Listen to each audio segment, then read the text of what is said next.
What was your initial reaction? I think we all maybe anticipated it, but when you step back and look like big picture, like, damn, I can't believe that Harsin era is over. What were your thoughts, Clint? I want to start with you because you operate in this conference the most out of the three of us, and also like if you were on that committee, like trying to find the next head coach to lead this team, because it's going to happen fast, I'd imagine. I mean, you got 4 weeks to figure it out. Early signing period, it's December 21st this year, so it's a week later than normal. But you got to get on the road and get going. So I'll let you have the floor, man.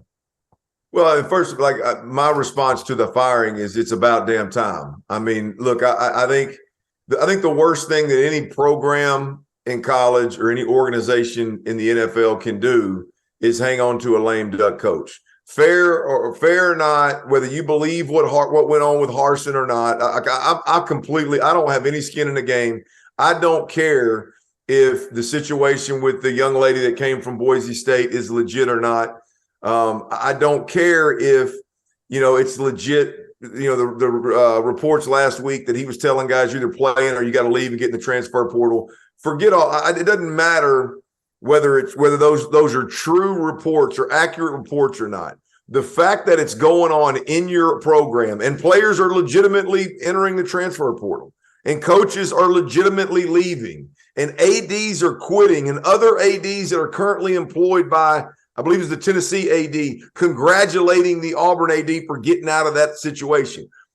Whoever's to blame, don't care. That is a dysfunctional organization, a dysfunctional program, and you flat ass can't win with it. You can't win with it anywhere in America, much less in the SEC West. You're never going to win ball games with that being the case. So to me, it was one of those about damn time. Nip to bud. What is it? Cadillac Williams now is the interim head coach. You know who it is? Yeah. Let him mend some fences with the boosters. Let him keep as many of them dudes as he can that are currently in the locker room and good players in the future. Let him wrap his arms around them, meet with their parents, and keep as many of them as they can in that locker room. This ain't 1990s or the early 2000s, fellas. It would take a coach 2 years to run a program in the ground. He got to go play golf in the offseason instead of recruit for 2 years for that program to feel the pain. Right now, 3 months and your program can be set back 3 or 4 years. It's about damn time that they moved on from Bryan Harsin. Fair or unfair, real or not, true or not reports, accurate or not reports, it's about damn time that they moved on. It's a head scratcher for me, though. Great points, Clint. Really great points. And I would argue with that because I am a culture guy, and I think it does take some time to build culture. But why I scratch my head is, how did this administration miss so badly on Bryan Harsin? If he wasn't the right fit culturally, if he wasn't the right head coach, if he wasn't all of these things, how did they miss so bad on him? And now you're looking back and you're like, well, shouldn't we have fired Gus Malzahn? Gus Malzahn's smiling. He's out, in Florida with a big old grin on his face, having fun, top 25 team.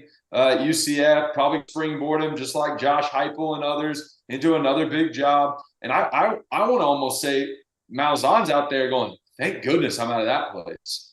It makes me scratch my head because I think there's something much deeper than just who the head ball coach is going in that athletic program there at Auburn. Because, guys, Auburn is a awesome campus, beautiful campus. It's in the heart of the SEC. It's a great place to go. It's got a ton of history, so on and so forth. Why are they having these troubles? I think you can compare it a lot to the University of Texas, but that's for another show.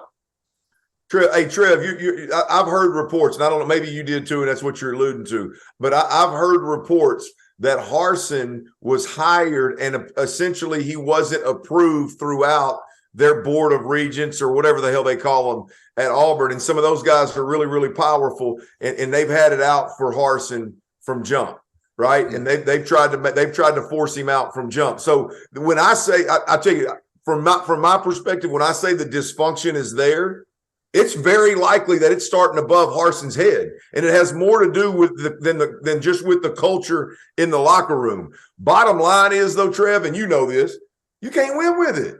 Like you can. I remember Houston Nutt having problems with the higher ups at Arkansas.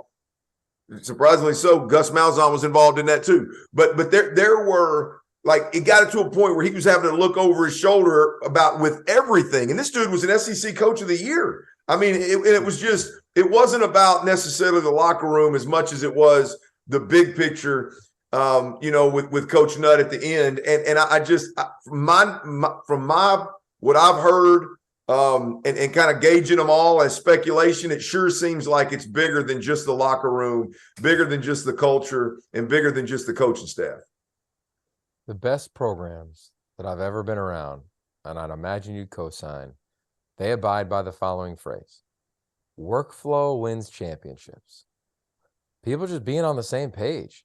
AD, boosters, communications team, coaching staff. Like when I call a game, every Friday, I go in and I have a production meeting, and I'll ask the head coach, coordinators, and the players same question. Hey, what's the philosophy of the program? The head coach will lay it out.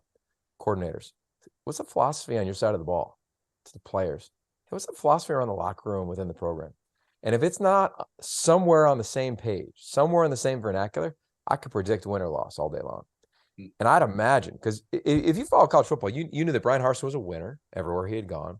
You knew he was a strong personality. You knew that he had a way about him. He kind of came from that Chris Peterson tree. You knew what it was.